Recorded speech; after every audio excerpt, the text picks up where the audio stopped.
My name's Natalie McRoy, and I chose to do my paper on hatred towards Muslims post-terrorist attacks. Ever since 9/11, hatred towards Muslims in the U.S. has grown tremendously. Following September 11th, 2011, the FBI reported a total of 1,700% increase of hate crimes against Muslim Americans between 2000 and 2001.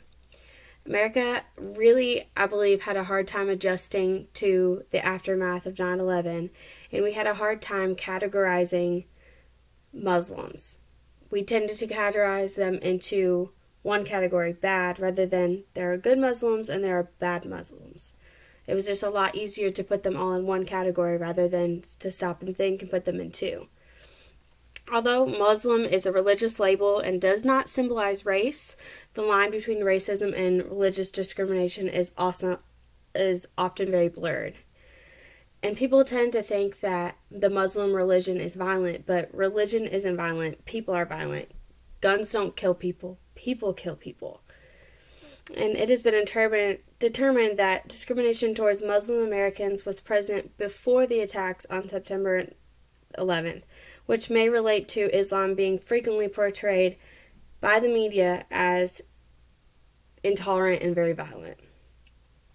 And on Friday the 13th, when the news of the Paris attacks spread and reports that ISIS had been solely responsible for them, Muslims, Arabs, and South Asian activists in the United States began a process that has become all too familiar within the last 14 years. And there's been so many threats against Muslims after this has happened. Everybody is just freaking out and worried about what's going on. Nobody knows how to handle any of the situations. Over the weekend, a mosque in St. Petersburg, Florida, received a threatening voicemail that said, "I personally have a militia that is going to come down to your Islamic society and firebomb you. Shoot who's ever there on sight in the head. I don't care if they're 2 years old or 100. In Orlando, a Muslim family apparently found a bullet hole in their garage door. A man in Canada found his picture was being photoshopped and circulated over social media, characterizing him as a terrorist. These are just a few examples of things that Muslims in the United States and even in Canada are going through after these attacks.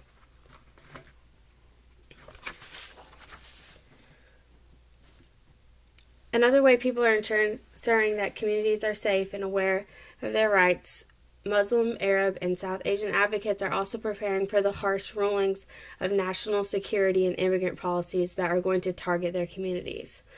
Only 3 days have passed since the tragic attacks in Paris, and already our elected officials are looking to reintroduce some of the most repressive policies and practices in the United States that unfairly targeted and demonize Muslims. And this was said by, I don't know how to say their name, Ritta Abell, she's an advocacy director at the Center for New Community, which monitors far-right movements in the country. And also due to the attacks, several state governors have refused to allow Syrian refugees to be housed in their states. Ohio, I know, is where I'm from. Our governor has refused to allow them to come into our state and stay with us. I'm pretty sure Kentucky's has not allowed them. I know in Texas they said no. Everybody's afraid. We don't know who we can trust and who we can't. I know there is a church in my community in Worcester, Ohio, that is saying that they're going against the governor and they're going to allow them to come in. And a church is different. They're separating the church and the state.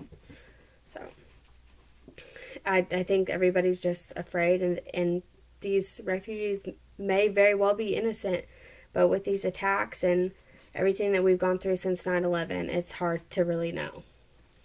And when I was researching this topic, I immediately thought of Chapter 9 because it talks about social injustice and conflict, and I think that's exactly what the world around us is going through. And I think the media plays an insanely huge role in racism because the media is able to twist and contort things to make us see people and see things however they want us to. And lately, the media, I think, has done a great job with portraying us versus them, putting Americans in a category against all Muslims, period, good or bad. And I think also after these terrorist attacks that immigration is going to become a huge issue. I think laws are going to be changed. I think people are going to have a really hard time traveling, going in and out of the United States. And from the moment that the first plane hit the North Tower, the immigration system in the United States was destined to change. The attacks on September 11th, 2001 certainly didn't start the country's immigration debate, but it did alter the course of the discussion. And immigration was already a staple of the nightly news in the 1990s and into the 2000s. And then when 9/11 happened, it just grew into a greater debate. When still prior to 2011, President George W. Bush could best be described as an immigration moderate. Many expected Bush, who routinely and proudly spoke Spanish, to his constituency to pass some type of immigration reform, but he didn't do that. And then, although this information doesn't nearly cover all the changes going on since the 9/11 attacks, it does shed some sort of light on what's going on and with the situations at hand. And it's also worth noting that the 9/11 terrorists that entered the country, they were on temporary visas and had authorization to be in the U.S. Even though they were detained illegally, they still did have the authorization, and they were allowed in the U.S. And although it's been 11 years since the attack, we've devoted a great amount of resources to securing the southern border and deporting non-criminal immigrants. That doesn't really make sense to me. I mean, if they're not criminals and they're not doing anything wrong, then I think that they should be able to stay. And President Obama has, since he's been in office, he's created a new deferred action program that will give around 1.7 young undocumented immigrants, 15% of the undocumented population, a chance to stay in the country and to build a life and to get work permits and have, live the American dream. And this policy shift seems to be a huge conflict with the president's broader immigration agenda, but for those who qualify, it could be a total life-changing thing. Now, the hard part is for me to really talk about where I stand on all this racism. I think racism is a huge problem, and I wish it didn't exist, but I think that we allow it to exist, and I think that the longer we talk about racism and we bring it up and we play the race card and we say, well, it's because you're white, or it's because you're black, or it's because they're Muslim. Like, that doesn't make any sense as to why we keep bringing it up, because racism was supposed to be ended a long time ago, and Americans were supposed to stand by the quote, all men are created equal, but I think so many of us forget that.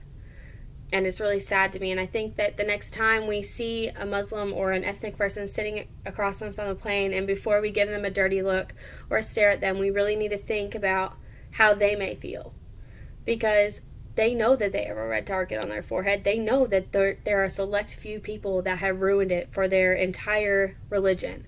It's just like not all cops are bad. There's a select few of them that are violent and have been put on blast by the media. And I think it's sad that racism still exists today, and I really don't see it ending anytime soon. But all I can do is pray for all these people and pray for the world around me. And I think that ultimately love conquers all, and hopefully there are better days to come.